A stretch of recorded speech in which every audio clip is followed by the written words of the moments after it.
বেশ cake take কেটে বাতি নিভিয়ে পালন করি না? মজা কি গো, করি তো। আচ্ছা একটা কথা বলুন তো, বাতি যদি নিভিয়েই দিলাম তাহলে তো সেই জায়গাটা অন্ধকার হয়ে আসে গো। হ্যাঁ আসে। আর যদি জ্বেলে দিই তাহলে সেই জায়গাটা আলোকিত হয়, তাই তো? তাই মা আজ থেকে বাচ্চাদের বাতি আর নিভিয়ে দেবেন না। বাতি যদি নিভিয়ে দেন তাহলে কিন্তু বাচ্চাদের জীবনে অন্ধকার নেমে আসে, এটাইও বাড়ে না, কমে যায়। আর যদি জেলে দিই কি হয় গো, আমাদের জীবন আলোকিত হয়, আমাদের আয়ু বাড়ে গো। তাই বলছি বাচ্চাদের বাতি আর কিন্তু আজ থেকে নিভিয়ে দেবেন না, জেলে দেবেন। তা মা আমাদের জন্মের তারিখ বেশ ঘটা করে পালন করি, কিন্তু যিনি আমাদের ভগবান, যিনি আমাদেরকে এমন সুন্দর মানব দেহ দিয়ে এই পৃথিবীতে জন্ম দিয়েছে, 84 লক্ষ জনম ভ্রমণ করে কত সাধের এই সুন্দর মানব জীবন আমরা পেয়েছি।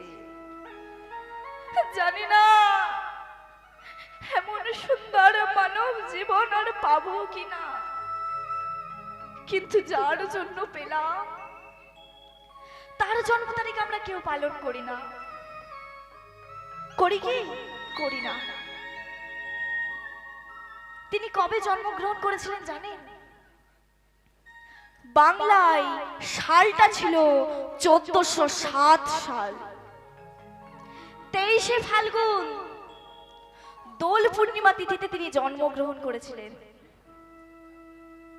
তিনি নদিয়া জেলার নবদ্বীপ ধাম শচীগর্ভ শীতের মাঝে জন্মগ্রহণ করেছিলেন।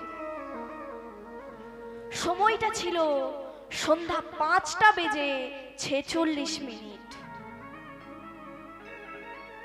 তিনি নিম গাছের তলায় জন্মগ্রহণ করেছিলেন। তাই অদ্বৈত আচার্য স্ত্রী আমাদের সীতা ঠাকুরানী তার নাম রেখেছিলেন নিমাই।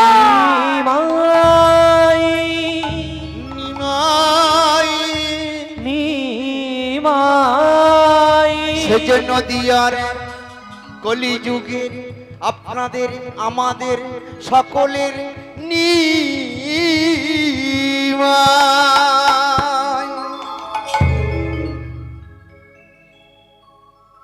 তবে হ্যাঁ বাবা, ইনি কিন্তু প্রথম আমাদের কলিযুগে হরিনাম প্রচার করিয়েছিলেন।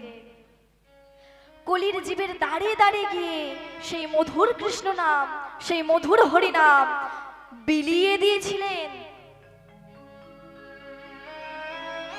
সত্য যুগে ভগবানকে বছরের পর বছর ধ্যান করে লাভ করতে হয়েছিল।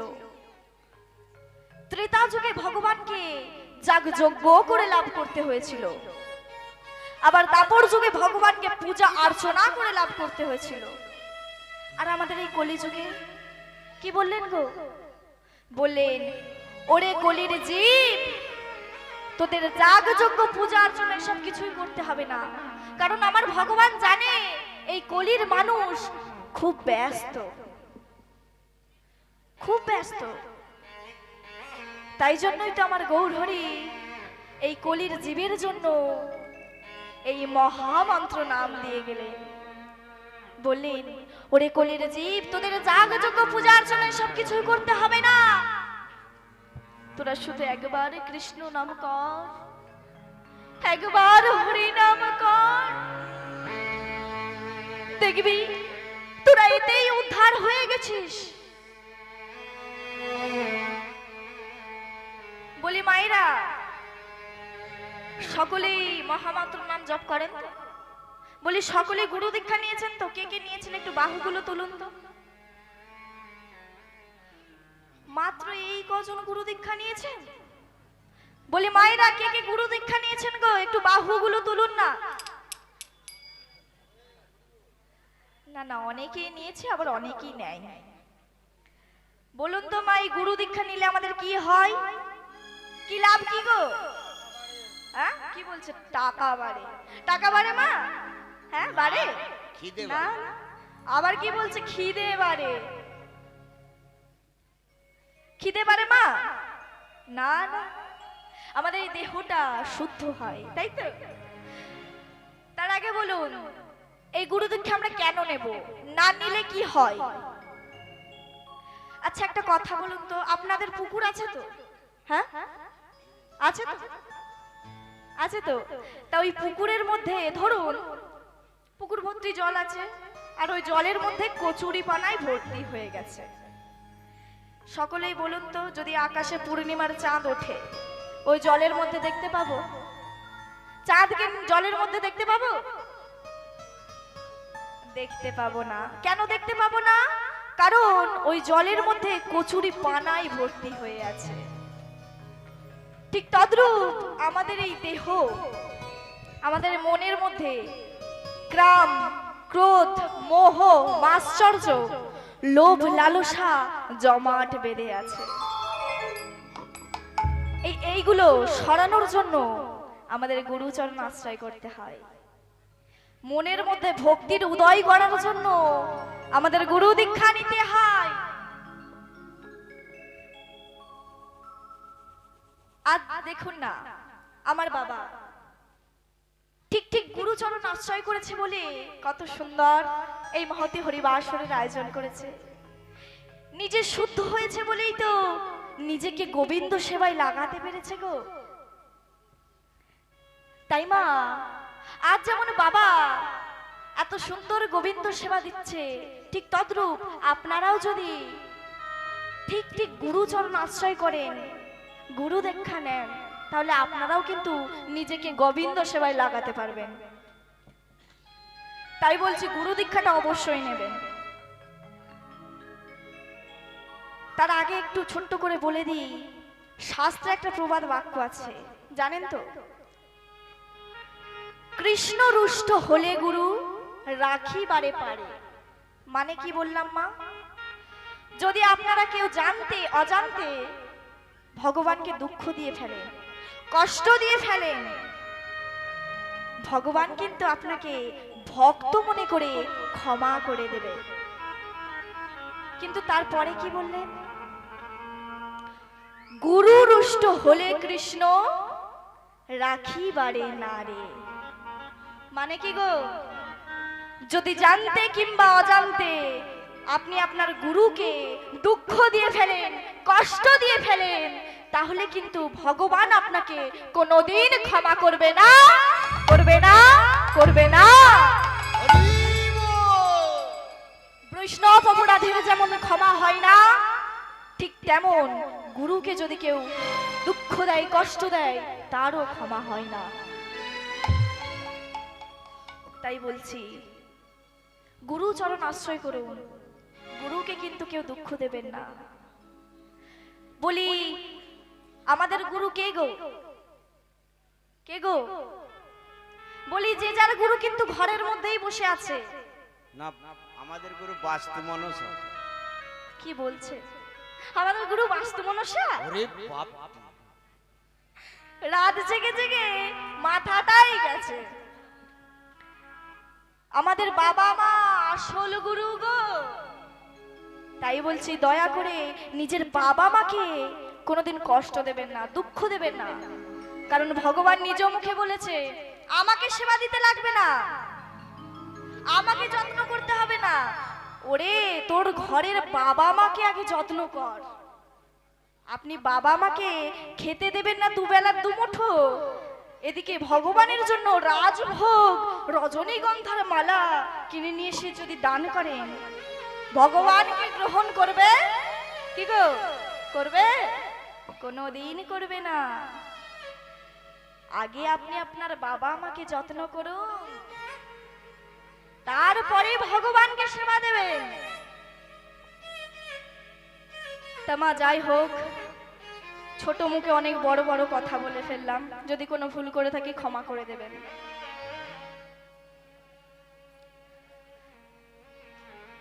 তা আজ আমরা যেহেতু গৌর গোবিন্দের ইচ্ছায় এই মহতি হরিবাসনে উপস্থিত হয়েছি, আজ আমরা একটু ছোট্ট করে সকলে মিলে, যারা দাঁড়িয়ে আছেন বসে আছেন, সকলে মিলে মনটাকে একত্রিত করে দিয়ে একটু কৃষ্ণ নাম করব। করবেন মায়েরা? আমার দূরের মায়েরা, দেখতে পাচ্ছি না আমি। সকলেই করবেন তো? কই প্রেম সে ভাও তুলুন তো। উলুধ্বনি কোথায় গো? হ্যাঁ, একটু উলুধ্বনি করুন।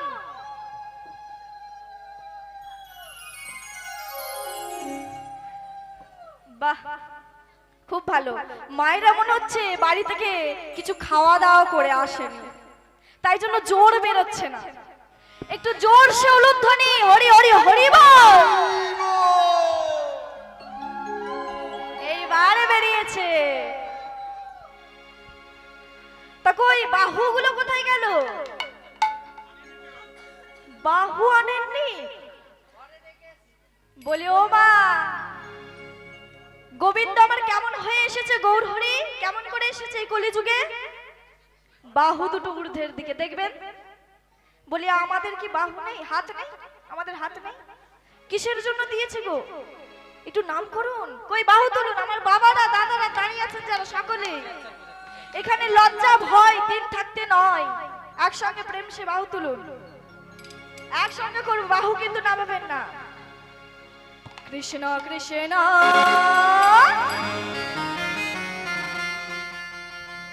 কৃষ্ণ বলিয়া দুবাহু প্রসারিয়া এই নাম গাহিলে, এই নাম করিলে দুঃখ যাবে চলিয়া। হরি বল, একসঙ্গে মিলে। কৃষ্ণ কৃষ্ণ কৃষ্ণ বলিয়া দুবাহু প্রসারিয়া এই নামে গাহিলে, এই নাম বলিলে দুঃখ যাবে পালাইয়া। কৃষ্ণ কৃষ্ণ কৃষ্ণ বলিয়া দুবাহু প্রসারিয়া এই নাম গাহিলে, এই নাম জপিলে দুঃখ যাবে পালাইয়া। হরি বল, হরি বল, একসঙ্গে মিলে। কৃষ্ণ ওই আমার মায়েরা একসঙ্গে মিলে। কৃষ্ণ বলিয়া দুবাহু প্রসারিয়া এই নামে গাহিলে, এই নাম বলিলে দুঃখ যাবে পালাইয়া।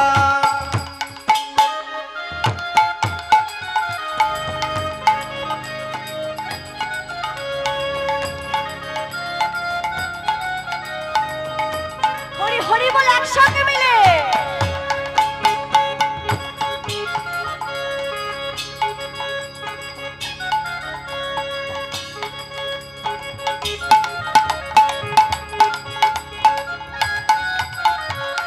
একই মোহনে একই প্রাণে, একই মনে একই প্রাণে, একই মনে একই প্রাণে, কোন একই সকলে মনে একসঙ্গে। একই প্রাণে। যদি তারে ডাকা যায়, One, two, three, বলিলে, four. এই নাম গাহিলে দুঃখ যাবে পালায়। হরি বল, একসঙ্গে মিলে। কৃষ্ণ কৃষ্ণ কৃষ্ণ বলিয়া দুবাহু প্রসারিয়া এই নামে গাহিলে, এই নাম বলিলে দুঃখ যাবে পালাইয়া।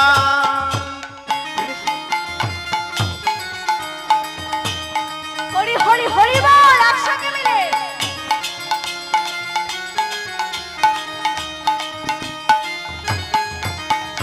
কৃষ্ণ কৃষ্ণ কৃষ্ণ বলিয়া দুবাহু প্রসারিয়া এই নাম গাহিলে, এই নাম বলিলে দুঃখ যাবে পালাইয়া। ওগো কৃষ্ণ কৃষ্ণ কৃষ্ণ বলিয়া দুবাহু প্রসারিয়া এই নাম জপিলে, এই নাম গাহিলে দুঃখ যাবে চলিয়া। আমাদেরই দুঃখ যাবে চলিয়া, আমাদেরই দুঃখ যাবে চলিয়া।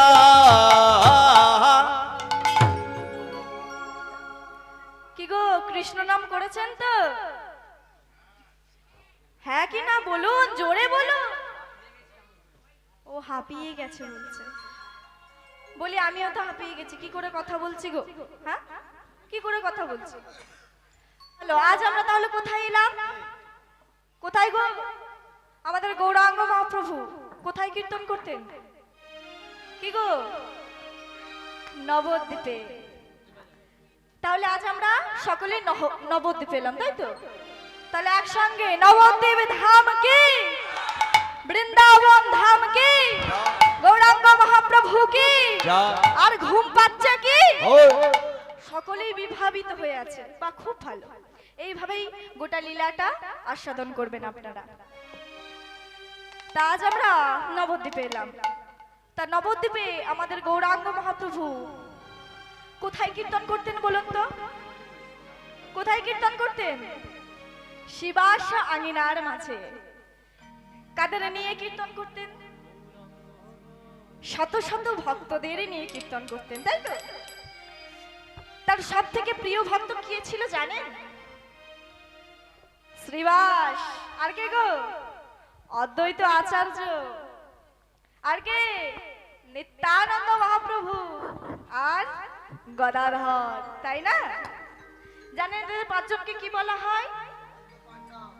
হ্যাঁ, পঞ্চপাণ্ডব। ওই ভীম, অর্জুন, নকুল, সহদেব। কি বলছে দেখুন মা, এদের পাঁচজনকে নাকি পঞ্চপাণ্ডব বলা হয়।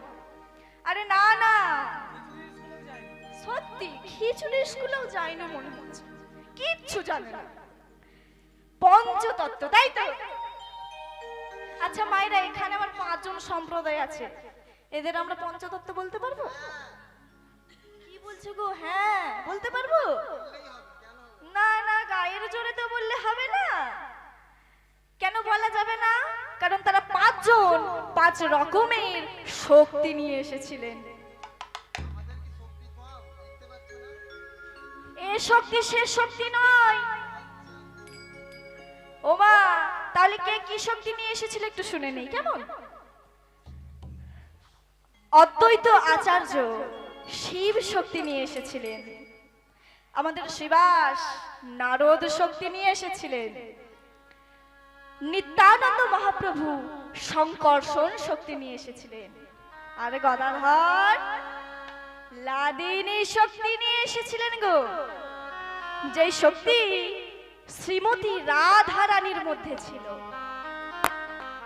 তাই এই গদাধর আর গৌরাঙ্গ মহাপ্রভু যখন একত্রিত হয়ে নৃত্য করত, দূর থেকে বৈষ্ণব পদকর্তা দেখে বলতো, ওই দেখো রাধা কৃষ্ণ নৃত্য করছে। আর আমাদের সর্বশ্রেষ্ঠ তত্ত্ব হলো তো এই গৌরাঙ্গ মহাপ্রভু, তাই না? ঠিক যেমন মা, আচ্ছা একটা কথা বলুন তো, এই 5টা আঙুল থেকে যদি এই বৃদ্ধা আঙুলটি কেটে নি, এই 4টা আঙুলের কোনো মূল্য থাকবে? থাকবে? থাকবে না। ঠিক যেমন এই 5টা আঙুল থেকে এই বৃদ্ধা আঙুলটি কেটে নিলে কোনো মূল্য থাকবে না, ঠিক তদ্রূপ ওই পঞ্চতত্ত্বের মধ্যে যদি না আমার গৌর হরি থাকতো, তবে কিন্তু ওই পঞ্চতত্ত্বের কোনো মূল্যই থাকতো না।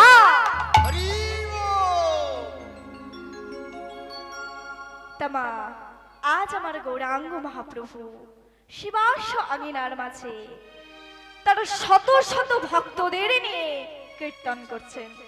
তিনি কোন ভাবে বিভোর হয়ে আছেন?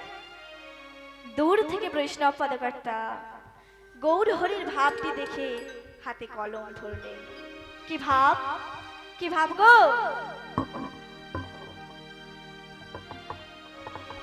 গৌরাঙ্গ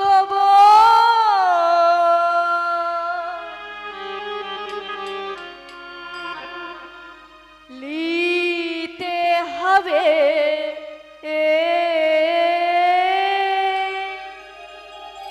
আমার গোরা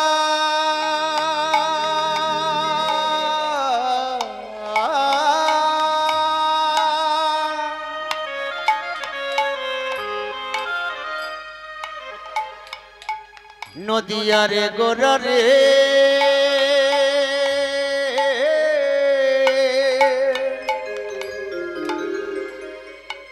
গোরা রে,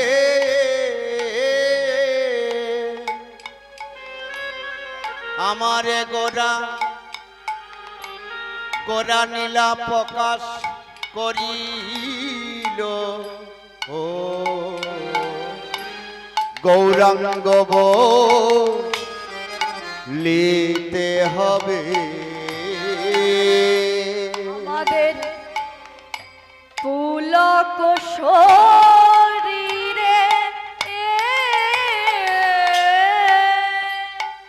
আজ গৌরাঙ্গ বলিতে হবে পুলক শরীরে। হরি হরি হরি হরি বলিতে যেন নয়ন বাড়ি ঝরে ঝরে গো। হরি হরি দেখো দেখো হরি হরি বলিতে যেন নয়নি বহে নীর রে। কেন নয়ন ঝরে না আজ কেন নয়ন ঝরে না, কেন নয়ন ঝরে না আমাদের কেন নয়ন ঝরে না, হরি হরি বলিতে যেন কেন নয়ন ঝরে না, হরি হরি বলিতে যেন আজ কেন নয়ন ঝরে না, হরি হরি বলিতে যেন আজ কেন নয়ন ঝরে না।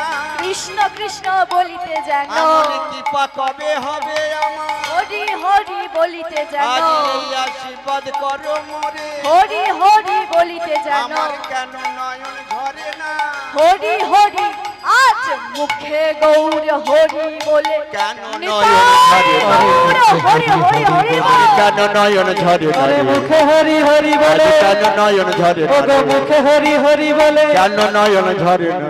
আজ হরি হরি বলিতে যেন নয়নে বহে নীর রে।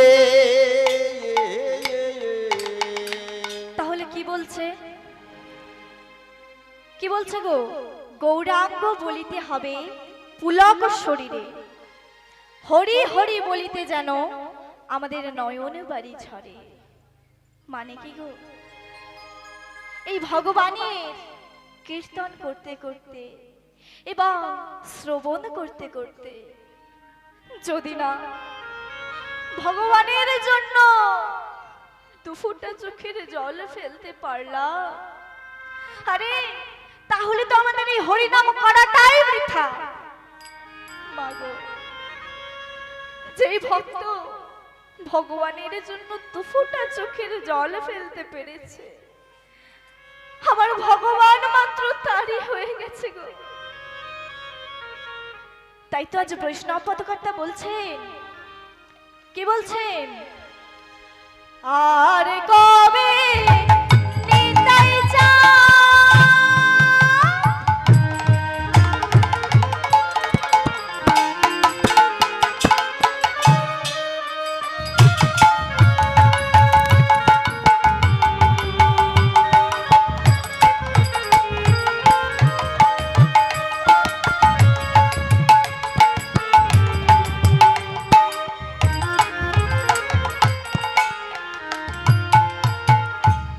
আর কবে নিতাই চায়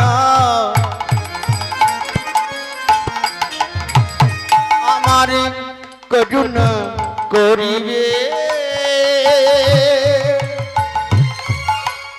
সঙ্গে সারবা সোনা মোদের কবে তুচ্ছ হবে। তাহলে কি বলছে? কবে নিতাই চাঁদ আমাদের করুণা করবে? যেদিন এই সংসার মায়া ত্যাগ করে দিয়ে সেই গৌরচরণ ও নিতাই চরণ আশ্রয় করব, কবে আমাদের সেদিন আসবে? হ্যাঁ, কবে হবে গো? তাই তো আজ বৈষ্ণব পদকর্তা বলছেন, কি বলছেন? বিষয় ছাড়িয়া কবে সুখ হবে মন, বিষয় ছাড়িয়া কবে শুদ্ধ হবে মন, বিষয় ছাড়িয়া কবে শুদ্ধ হবে মন। কবে হামেহরি বসে মধুর বৃন্দাবনে, কবে হামেহরি বসে মধুর বৃন্দাবন। রূপ রঘুনাথ পদে পদে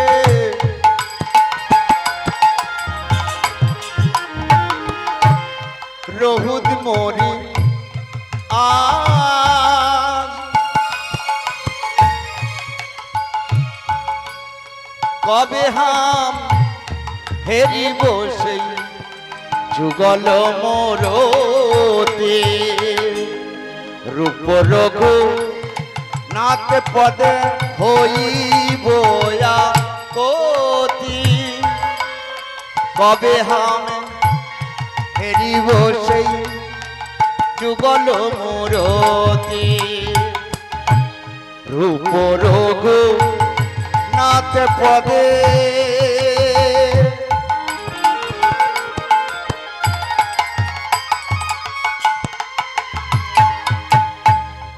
রহুদ মোরে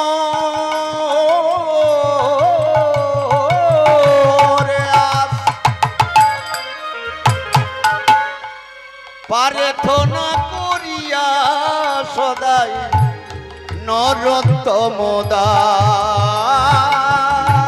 রূপ রঘু নাথ পদে পদে পদে রঘু মোর প্রার্থনা করিয়া সদাই নরোত্তম দাস।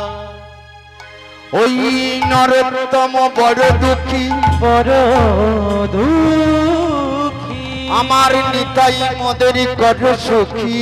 কর সুখী সকলি নিতাইয়ের ধর সেই রাঙা যুগল চরণ, চরণে দুটে।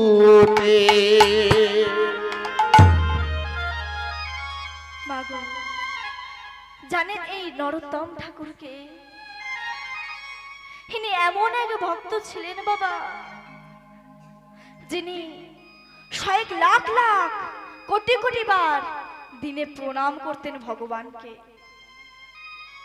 তাহলে কি কবে আমরা নরোত্তম ঠাকুরের মতো ভক্ত হতে পারবো? কবে কবে হবে আমাদের সেদিন? দয়াময়ী কবে আমাদের সেই দিন দেবে যেদিন আমরা নরোত্তম ঠাকুরের মতো ভক্ত হতে পারবো? তাই তো আজ বৈষ্ণব পদকর্তা বলছেন, সেদিন আমাদের কবে বা হবে? ওগো সেদিন আমার বলো, বলো, কবে বা হবে? সেদিন আমাদের কবে বা হবে? সেদিন আমাদের কবে বা হবে? দিনে ধরিবই আমরা নিতাই চরণ, ওগো সেদিন আমাদের কবে বা হবে? দিনে ধরিবই আমরা গৌর চরণ। ওগো সেদিন আমার কবে বা হবে? না রাধে রাধে গোবিন্দ বলে, ওগো এই আশীর্বাদ করো মোরে, রাধে রাধে গোবিন্দ বলে, আমি এই নিবেদন জানাই রাখি। হরি হরি হরি বলে, প্রভু জানো চরণ ছাড়া করো না গো, কৃষ্ণ কৃষ্ণ কৃষ্ণ বলে, আমি ওই চরণে সবই দেব। হরি হরি হরি বলে, শুধু সেদিন আমার কবে বা হবে? হরি হরি হরি বলে, শুধু ওই চরণে সবই দেব। হরি হরি হরি বলে, জানো চরণ ছাড়া করো না গো, আজ হরি হরি হরি বলে আরে চরণ ছাড়া করো না গো, হরি হরি হরি বলে আরে চরণ ছাড়া করো না গো। চরণ ছাড়া করোনা গো, আমি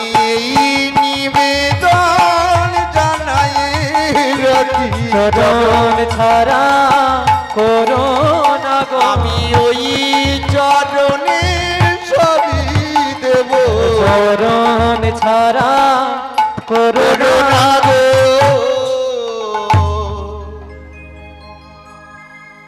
তাহলে আজ আমরা গৌরচন্দ্রিকা শেষ করলাম, এবার আমরা লীলার মধ্যে প্রবেশ করব, কেমন?